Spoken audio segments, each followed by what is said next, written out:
SPF को full form भनेको सन protection factor हैन। ओके यो चाहिँ युजली UVB लाइटबाट चाहिँ हाम्रो स्किनलाई कतिको प्रोटेक्ट गर्न सक्ने चाहिँ त्यसको क्षमता छ भन्ने कुरा चाहिँ मेजर गरेर राखिएको एउटा इन्डिकेटर हो हैन।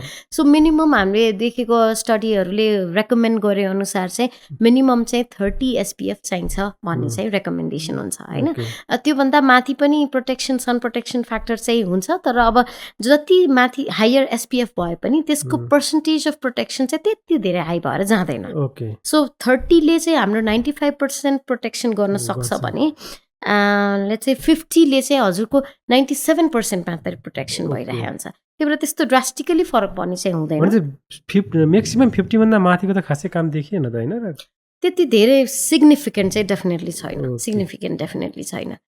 त्यो भयो SPF को कुरा। अब PA भनेको चाहिँ हाम्रो UVA रेजको प्रोटेक्सन हो। UVA रेज चाहिँ मोस्टली यो चाहिँ वेस्टर्न स्किनहरुमा, किनभने क्यान्सरसँग रिलेटेड हुने वेस्टर्न स्किनहरु चाहिँ, त्यो भएर UVA ले चाहिँ ट्रिगर बढी गर्छ हाम्रो क्यान्सर हुन सक्ने पोसिबिलिटीलाई। अनि ट्यानिङहरु गर्ने त सनबर्नहरु हुने त्यो UVA ले हजुर हैन, UVB ले हो ट्यानिङ हुने भने क्यान्सरस उ चाहिँ हाम्रो UVA ले बढी मात्रामा भइरहेको छ। सो त्यसको मेजरमेन्ट चाहिँ PA फ्याक्टरबाट गरिएको हुन्छ।